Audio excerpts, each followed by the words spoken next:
ونصلي ونسلم على رسولنا الكريم أما بعد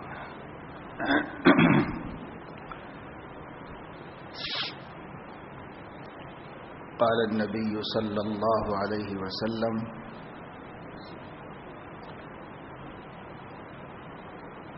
دب إليكم داء الأمم من قبلكم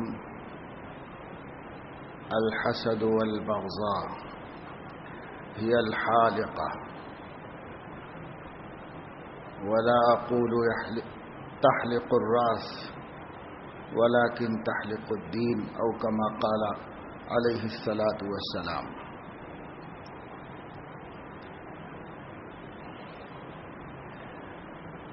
نبی جہاں پچھلے زمانے کے پیش آئے ہوئے حالات اور واقعات سے اپنی امت کو باخبر کرتے ہیں اور ان کے اچھے برے انجام سے واقف کراتے ہیں، وہیں پر جو آئندہ زمانے میں پیش آنے والا ہے اور جو کچھ قیامت اور ما بعد قیامت وقوع پذیر ہونے والا ہے، اللہ تعالی سے علم پا کر اس کی خبر بھی امت کو دیتے ہیں اور بتلاتے ہیں کہ ایسا ہوگا، میری امت میں جو تبدیلیاں واقع ہوں گی ان کو عام طور سے اردو زبان میں پیشین گوئی کہتے ہیں، پیش قیاسی کہتے ہیں۔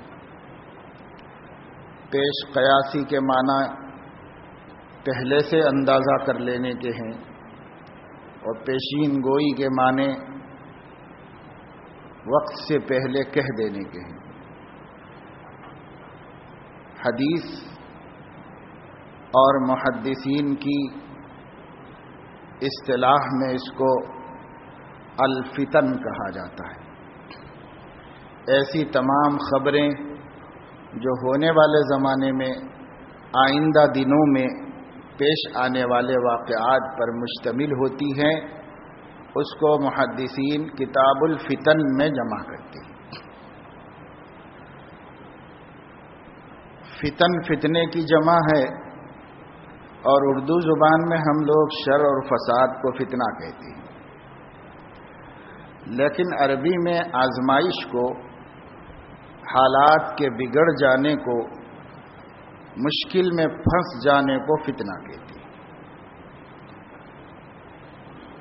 چونکہ جتنی خبریں آپ صلی اللہ علیہ وسلم نے اپنے دنیا سے پردہ کر لینے کے بعد قیامت تک کے عرصے میں پیش آنے والی دی ہیں، وہ سب بحیثیت مجموعی امت کو مشکلات اور تنگی میں ڈالنے والی خبریں ہیں، اس لیے ان کو فتنہ کہا جاتا ہے اور اس کی جمع فتن ہے۔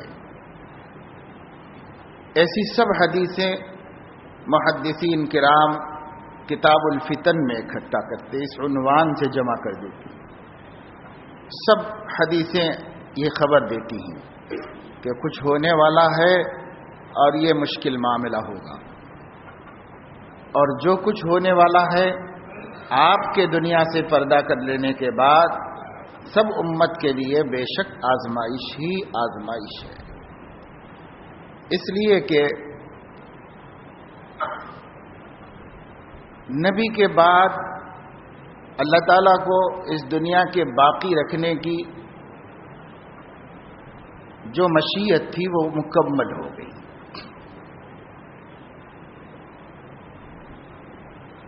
جب کسی نبی کو نہیں بھیجنا تھا تو اللہ تعالیٰ نے خاتم النبیین صلی اللہ علیہ وسلم کو مبعوث فرما دیا اور بھیج دیا۔ چونکہ اللہ تعالیٰ کی مشیت میں اب کوئی نبی نہیں آنا ہے تو آخری نبی کو آخر زمانے میں بھیجا جاتا ہے، تو اخیر میں آئے۔ جیسے کوئی پروگرام ہوتا ہے 5-10 علماء بیان کرنے والے ہوتے ہیں، تو جس کے ذمہ صدارت ہوتی ہے، اس کی نگرانی ہوتی ہے، سرپرستی ہوتی ہے، وہ آخری مقرر ہوتا ہے۔ تو آخری مقرر کون ہوگا یہ طے تو پہلے کر لیا جاتا ہے، لیکن وہ قوم کے سامنے، سامعین کے سامنے سب سے آخر میں آتا ہے، اور اس کے بیان کرنے کا مطلب یہ ہوا کہ اب اس کے بعد دعا ہوگی، جلسہ ختم ہو جائے گا۔ ایسے ہی حضرت محمد صلی اللہ علیہ وسلم کا نبیوں کی امامت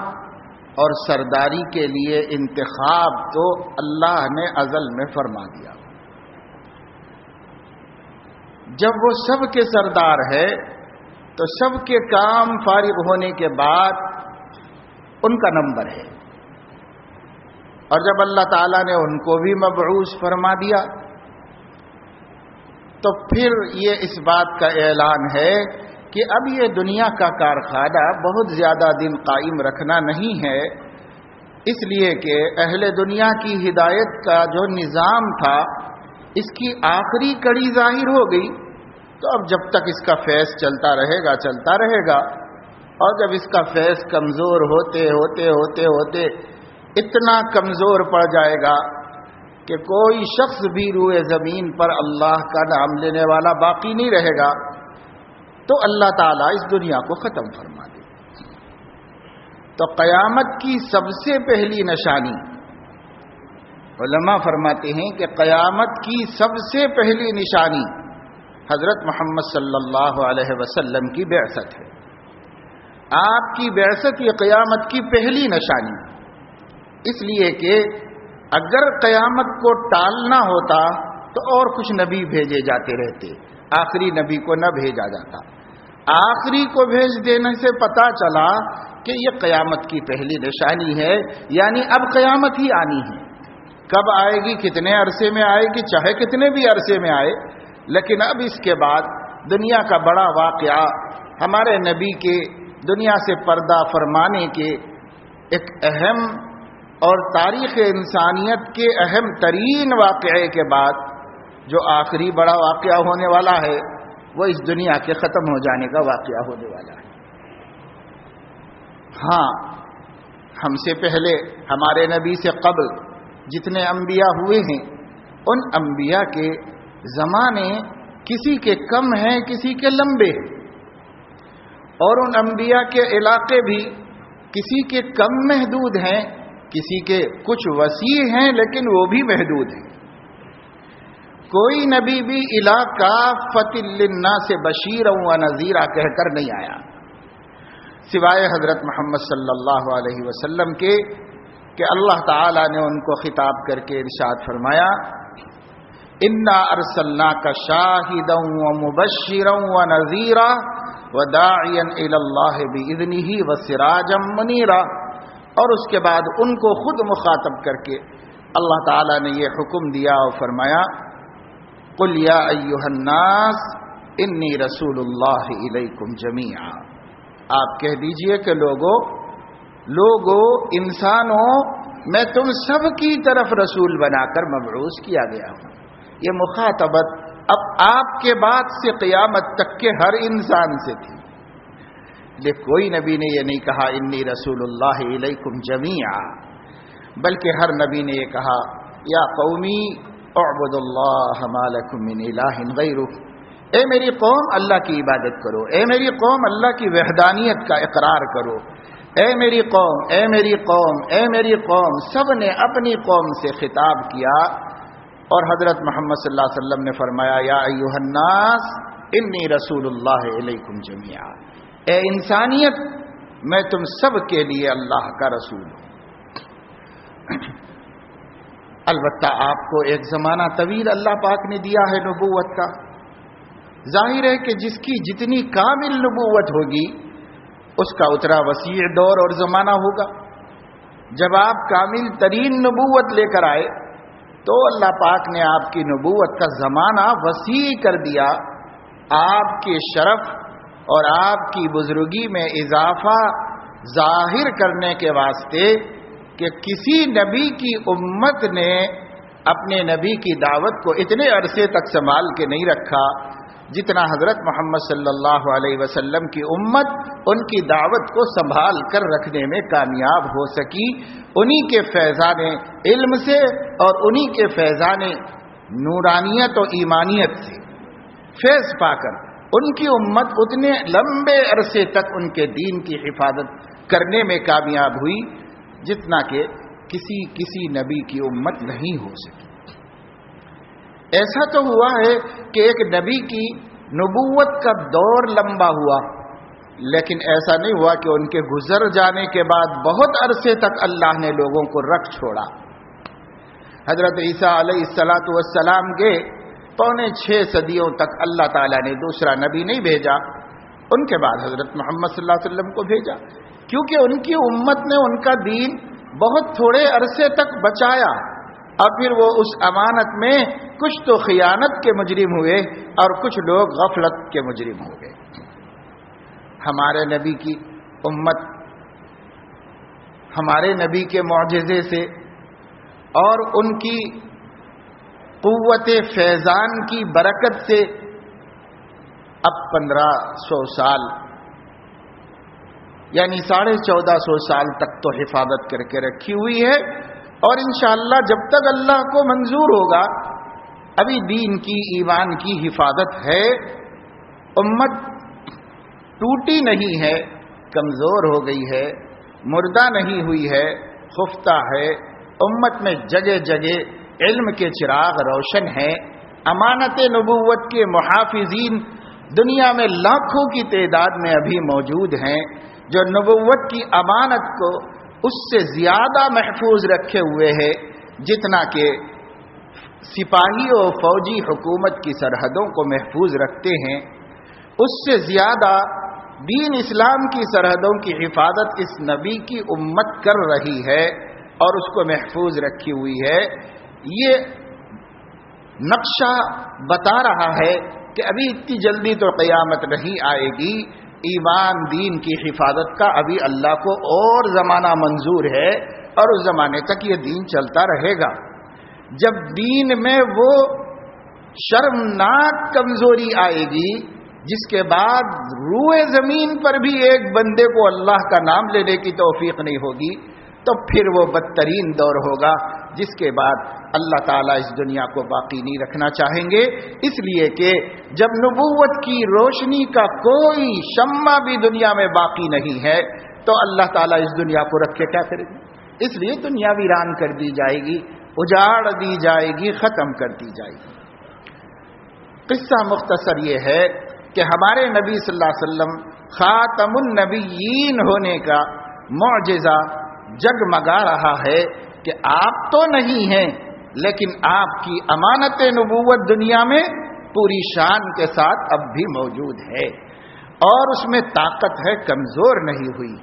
اور مسلمان کمزور ہو گئے لیکن اسلام کمزور نہیں ہوا. آج بھی اسلام میں طاقت ہے، اسلام میں کشش ہے، اسلام میں شباب اور جوانی ہے، اور اسلام میں ابھرنے کی بھرپور صلاحیت موجود ہے، اور اسلام غلبے کے لیے بے چین ہے. لیکن خود مسلمان جن کے اندر اسلام اپنے کو ظاہر کرتا ہے وہ کمزور پڑ گیا ہے.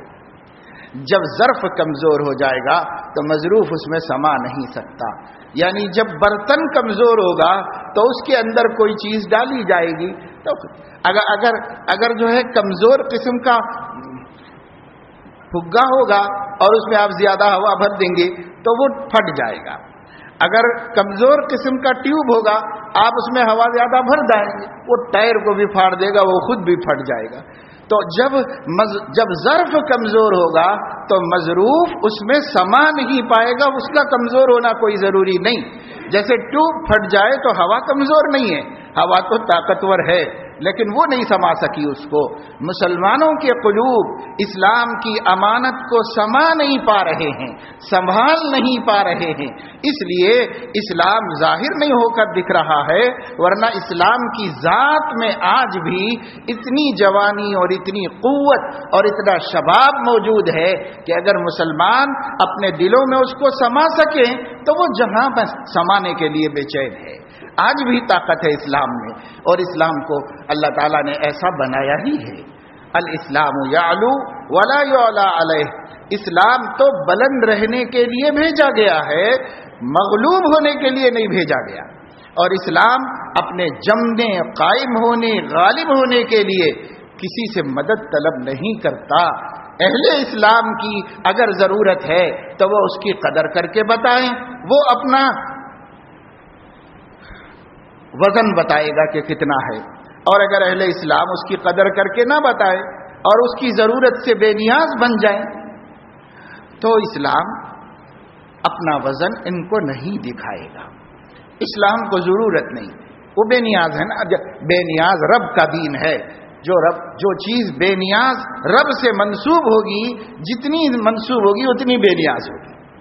دین چونکہ رب کا ہے اور رب بے نیاز, اس کا دین بھی بے نیاز ہے. وہ آپ کی محتاجی تو نہیں کرے گا, منت خوشامد تو نہیں کرے گا, تم لوگ مجھے سنبھالو, تم لوگ مجھے سنبھالو. اسلام کو ضرورت نہیں. ہاں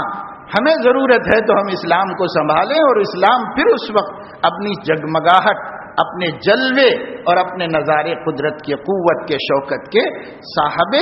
اسلام کو دکھائے گا. یعنی خود مسلمان چمکے گا اسلام کی برکت سے. اسلام کو چمکنے کی ضرورت نہیں ہے, اسلام خود چمکدار ہے. لیکن جیسے کوئی شاندار قیمتی ہیرا ہو, بہت روشن اور چمکدار ہو, تو وہ ہیرا اپنی قیمت کے واسطے کسی کی انگلی کا محتاج نہیں ہے کہ اس کی انگوٹھی میں سما جائے یا اس کے تاج میں سما جائے. وہ اس کا محتاج نہیں ہے, وہ جہاں پڑا رہے گا اپنی قیمت منوا کر رہے گا. لیکن اگر کوئی اسے اپنے تاج میں زینت دیتا ہے یا اپنی انگوٹھی کا نگینہ بنا لیتا ہے تو اس کی انگلی خوبصورت ہو جائے گی اور چمک جائے گی, لیکن اس کی انگلی سے اس ہیرے کو کوئی شرف حاصل نہیں ہوگا, کوئی روشنی نہیں ملے گی. ایسے ہی اسلام اگر ہم اپنے اندر لے لیتے ہیں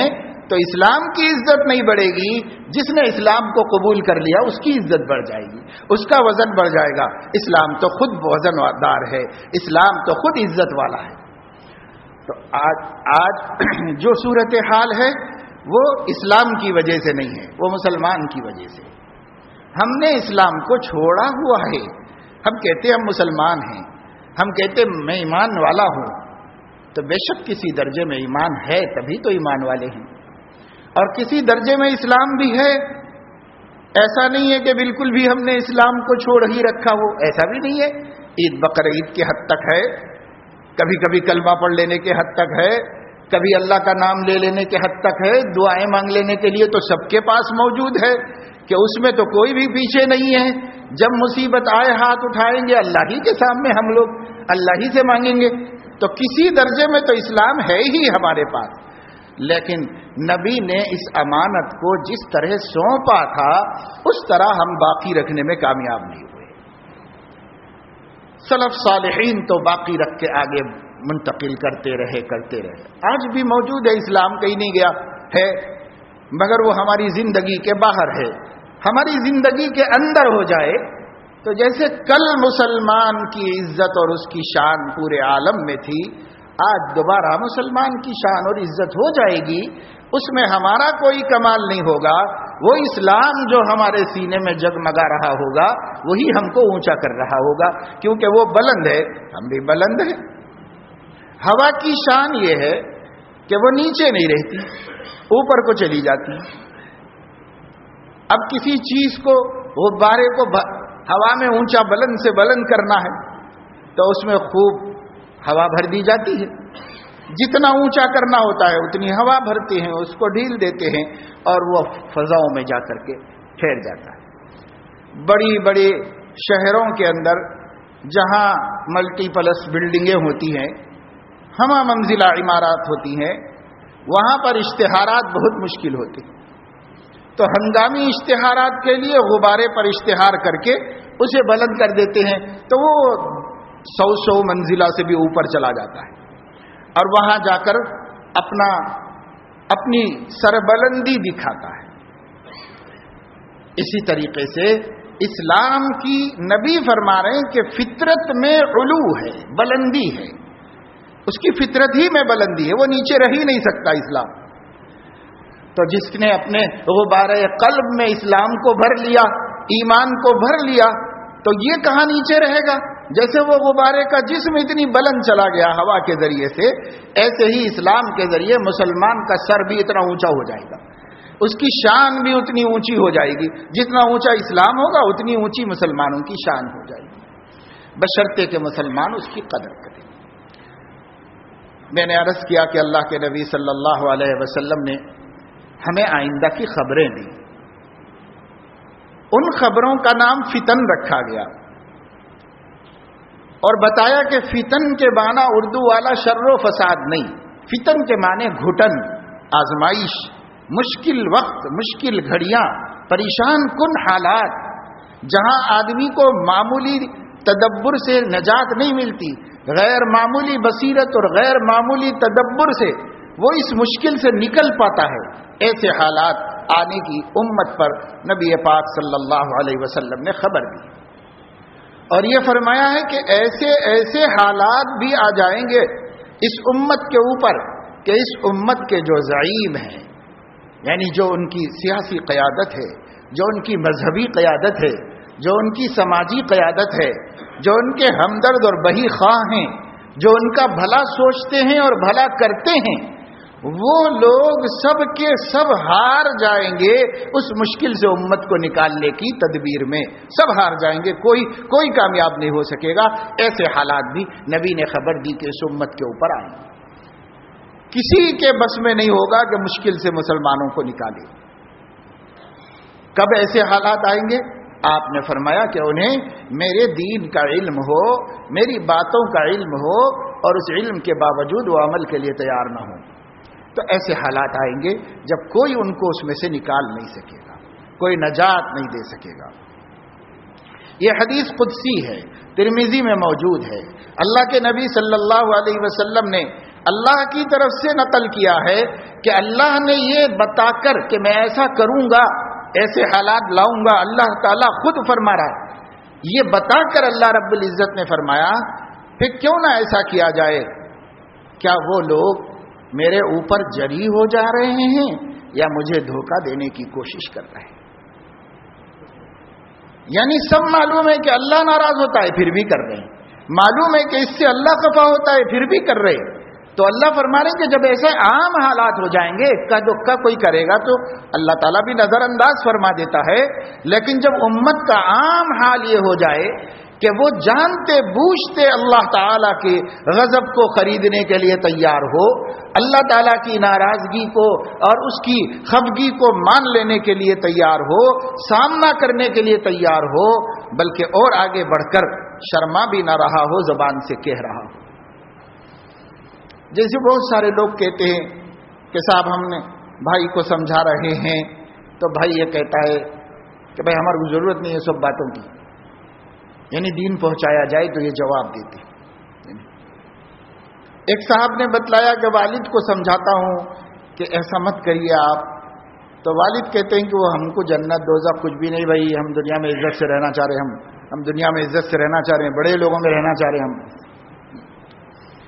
تو بڑے لوگوں میں رہنا چاہ رہے ہیں اور اس کے لیے ہر گناہ کرنے، اللہ کی نافرمانی اور بغاوت کرنے کے لیے تیار ہیں، اور جب ان کو ان کی اولاد بھی جس کو دین کی سمجھ اللہ نے دے دی ہو سمجھانے کی کوشش کرے تو جواب یہ مل رہا کہ ہم خالی دنیا میں بڑے لوگوں میں رہنا چاہ رہے ہیں، ہماری جنت دوزخ وہ سو فکر نہیں ہے ہمارے کچھ کی۔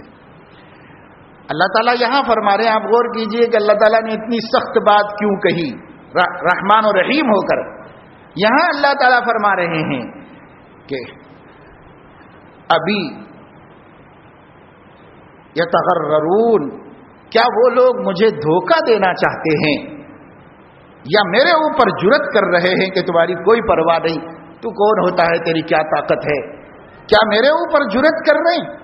یا یہ کہ مجھے دھوکہ دینے کی کوشش کر رہے ہیں کہ ہم سب کر لیں گے، اس کو کچھ پتہ نہیں چلے گا۔ اللہ تعالیٰ فرمانے کہ اگر ایسا ماحول تم بناؤ گے تو میں تمہارے لیے اس دنیا میں اتنی زندگی تلخ کر دوں گا کہ ان مصیبتوں سے تمہارے قائدین تم کو نکال نہیں سکیں گے۔ نہ سیاسی قائدین سیاسی بصیرت سے، نہ مذہبی قائدین مذہبی بصیرت سے، نہ سماجی قائدین سماجی بصیرت سے، دلوں میں ہمدردیاں رکھنے کے باوجود اس نبی کی امت کو اس قعر سے نہیں نکال سکیں گے، اس دلدل سے نہیں نکال سکیں گے، نہیں بچا سکیں گے۔ وہ حالات کی طرف ہم جا رہے ہیں، وہ حالات ہم دیکھ رہے ہیں۔ تو ان خبروں میں اللہ کے نبی صلی اللہ علیہ وسلم نے ایک خبر وہ بھی دی جو میں نے شروع میں حدیث شریف پڑھی ہے آپ کے سامنے، اصل تو میں وہ بتانا چاہ رہا تھا، اس کو ہم دیکھیں کہ آپ نے جو خبر دی ہے وہ خبر 100% پوری ہو رہی ہے۔ اللہ کے نبی صلی اللہ علیہ وسلم نے فرمایا دب الیکم داء الامم من قبلکم، تم سے پہلے لوگوں کی کچھ بیماریاں تمہاری طرف تیزی سے بڑھتی ہوئی آ رہی ہیں۔ نبی نے مٹا دی تھی، ہمارے نبی نے پچھلے زمانے کے لوگوں کی جتنی برائیاں تھیں، تمام معاصی کے، تمام نافرمانیوں کے، شرک کے، کفر کے، نفاق کی، بد اخلاقی کے سارے جراثیم اپنے مبارک دور نبوت میں حضرت محمد صلی اللہ علیہ وسلم نے مٹا دیے تھے، ختم کر دیے تھے، کچھ باقی نہیں رکھا تھا۔ اس مقدس جماعت میں جن کی آپ نے براہ راست تربیت فرمائی تھی، اس سماج میں، اس دن رات میں، اس زمانے میں، ان گھڑیوں اور اوقات میں جن میں آپ اپنے اصحاب کے ساتھ موجود تھے، کوئی بیماری ایمانی اخلاقی کسی قسم کی باقی نہیں رہ گئی تھی، سب ختم ہو گئی۔ 100% انسان بن گئے تھے۔ اب فرمایا کہ جب ہم نہیں رہیں گے بہت سی چیزیں آئیں گی تمہارے اندر، تو یہ بھی آئے گی کہ پچھلے لوگ جن برائیوں اور بیماریوں کی وجہ سے حق تعالی شانہ کی نظر میں قابل پکڑ ہو گئے تھے اور ان پر اللہ کا قہر اور اس کا غضب ٹوٹا تھا، وہ بیماریاں بہت تیزی سے میرے پردہ کر لینے کے بعد تمہارے اندر پیدا ہونے کا انتظار کر رہی ہے، تمہاری طرف بڑھ رہی ہے، کسی دن آ جائے گی اور تمہارے سماج میں داخل ہو جائے گی، تمہارے ہر آدمی کا حصہ بن جائے گی، اس کے خلق میں شامل ہو جائے گی۔ وہ کیا بیماری آ رہی ہے؟ فرمایا الحسد والبغضاء، ایک دوسرے کی نعمتوں سے جلنا اور ایک دوسرے کی نعمت سے محروم ہو جانے کی تمنائیں کرنا، اور بغض، کینہ، عداوت و دشمنی دلوں میں پالنا۔ کسی بھی شخص سے مل رہے ہیں لیکن پہلے تو بہت سے ملنے کو بھی نہیں تیار ہیں، بعض ملتے ہیں تو ملتے تو ہیں مگر صرف ان کی نگاہیں ملتی ہیں، ان کے چہرے ملتے ہیں، ان کے دل نہیں ملتے، ان کے دل دوسری طرف پلٹے ہوئے ہوتے ہیں۔ زبردستی کا ملنا بعض لوگ مل بھی لیتے ہیں، بعض تو اس بغض و عداوت کی وجہ سے سامنا بھی کرنے کے لیے تیار نہیں، سلام بھی کرنے کے لیے تیار نہیں، ایک دوسرے سے ملنے کے لیے بھی تیار نہیں۔ اور بعض کیا ہیں کہ بھائی تھوڑا اپنا وقار، اپنا مقام باقی رکھنے کے لیے مل تو لیتے ہیں، لیکن یہ ملنا منافقانہ ملنا ہوتا ہے، ان کے قلوب ملے ہوئے نہیں ہوتے، ان کے دل ملے ہوئے نہیں ہوتے ہیں، ظاہر سے مل لیتے ہیں، جیسے مدینے میں منافق مسلمانوں میں ملے ہوئے ہوتے تھے مگر ان کے دل مشرکین سے ملے ہوئے ہوتے تھے، ان کے دل مومنین سے ملے ہوئے نہیں ہوتے تھے، وہ صرف جسم سے ملے ہوئے ہوتے تھے۔ تو ایسے ملتے ہیں اور دل پھرے ہوئے ہوتے ہیں، یہ ہے البغضاء۔ اور حسد یہ ہے کہ آدمی کسی کی بھی نعمت کو دیکھے تو اس کا دل جلے اور اس کے دل میں یہ آرزو ہو کہ صاحب اس نعمت سے یہ محروم ہو جائے، اس کی یہ نعمت چھن جائے، اس کو کوئی مصیبت آ جائے۔ صحت مند کو دیکھا کہ بہت نوجوان ماشاءاللہ صحت مند ہے، تو کوئی اس کو ایسی بیماری لگ جائے کہ اس کی صحت ختم ہو جائے، یہ کمزور ہو جائے۔ خوبصورت کو دیکھا کہ کوئی آدمی بہت حسین ہے تو اس کو کوئی ایسی آفت آ جائے کہ اس کے چہرے پہ چیچک کے داغ نکل جائیں، یا اس کے اوپر کوئی ایسیڈ چھڑک دے، یا اس کو کوئی بیماری آ جائے، اس کا حسن و جمال زائل ہو جائے۔ اللہ نے کسی کو صاحب اولاد بنایا تو ارے ہمارے تو اولاد نہیں، اس کی اولاد ہے، صحت مند ہے، جوان ہے، باپ کی مدد کرتی ہے، کوئی ایکسیڈنٹ ہو جائے، کوئی حادثہ ہو جائے، اس کے سب بچے مر جائیں تو ہم کو خوشی ہو جائے کہ اس کو کیوں اتنی بڑی نعمت ملی ہوئی ہے۔ کسی کے پاس مال دیکھا، کسی کے پاس جائیداد دیکھی، کسی کے پاس علم فضل دیکھا، کسی کے پاس ڈگری دیکھی، کسی کے پاس کرسی دیکھی، کسی کو کوئی نعمت، کسی کو کوئی نعمت دینے والا اللہ تعالیٰ ہے، اس کی مرضی ہے جس کو جو دے دے۔ لیکن کچھ بندے ہوتے ہیں جو کسی کی نعمت کو دیکھ نہیں پاتے، خاص طور سے اپنوں کو نعمت میں دیکھ نہیں پاتے، پرائوں کو پھر بھی نظر انداز کر دیتے، اپنوں کو دیکھ نہیں پاتے نعمتوں کے اندر، تو ان کو نقصان پہنچانے کی ہر ممکن سعی کرتے ہیں کہ کسی نہ کسی طرح ان کو نقصان پہنچے۔ اور اگر عمل نہیں کرتے، کوئی کوشش نہیں کرتے، تو اتنا تو کرتے ہیں کہ دل میں یہ آرزو رکھے ہوئے ہوتے ہیں کہ کوئی خبر ایسی آ جائے کہ اس کی مصیبت کی ہمیں اطلاع ملے اور ہمارا دل خوش ہو جائے۔ یہ حسد ہے اور وہ بغض ہے، دلوں میں کینہ چھپا کے رکھنا، دلوں میں نفرت رکھنا، دلوں میں دشمنی رکھنا اور اس کو مٹنے نہ دینا، پال پال کے محفوظ رکھنا، کسی طرح ختم ہونے نہ دینا۔ عرصہ گزر جائے، زمانہ نکل جائے، مگر یہ نہ نکلے، یہ داغ دھبا ایسا ہی مصروف رہے، مضبوط رہے، اس کی کوشش کرنا، یہ البغضاء ہے۔ نبی نے فرمایا دو مصیبتیں تمہاری طرف آ رہی ہیں، اور یہ دو مصیبتیں بیماریاں جنہوں نے پچھلی قوموں کو ہلاک کر دیا ہے، تمہارے اندر آئیں گی تو تمہیں کامیاب نہیں کریں گی، تمہیں بھی ہلاک ہی کریں گی۔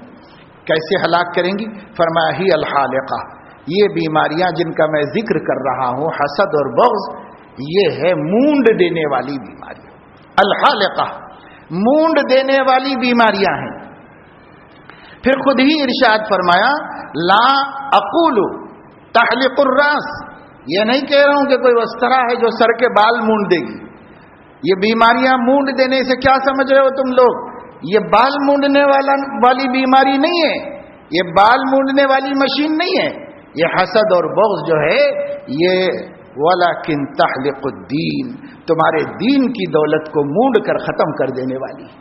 کچھ باقی نہیں رہے گی دین کی عزت، اور کچھ باقی نہیں رہے گا دین کا بھرم، اگر تمہارے اندر حسد ہے، اگر تمہارے اندر بغض ہے۔ یہ دو بیماریاں تمہارے دین کے بھرم کو ختم کر کے رکھ دیں گی، کچھ باقی نہیں رہے گا۔ جیسے اس طرح سر کے بال مونڈ دینے کے بعد کچھ باقی نہیں رہتی رونق اس کے سر کی، اسی طرح اس کے دین کی کوئی رونق باقی نہیں رہے گی اگر اس کے اندر حسد و بغض ہے۔ تو میرے دوستو، یہ نبی نے خبر دی ہے، یہ ٹلنے والی نہیں۔ ہم جس دور میں گزر رہے ہیں، اس دور میں یہ عام بیماری ہو گئی، اچھوں میں بھی، بروں میں بھی، نیکوں میں بھی، نافرمانوں میں بھی، جاہلوں میں بھی، پڑھے لکھوں میں بھی، سب کے اندر حسد اور بغض، حسد اور بغض، حسد اور بغض، اور مردوں سے کہیں زیادہ عورتوں کے اندر۔ اللہ تعالی ہمیں توفیق نصیب فرمائے کہ جس مصیبت کی نبی نے ہمیں خبر دی ہے، اسی لیے تو دی ہے نا کہ میری امت اس سے بچ جائے اور محفوظ رہے۔ ہمیں اللہ ایسا حوصلہ دے کہ نبی کی اس خبر کو پانے کے بعد ہم ان بیماریوں سے اپنے کو اتنا دور کر لیں، اتنا دور کر لیں جیسے اللہ تعالیٰ نے مشرق کو مغرب سے دور کر دیا ہے۔ اللہ تعالی ہم سب کو توفیق عمل نصیب فرمائے۔ وآخر دعوانا الحمدللہ۔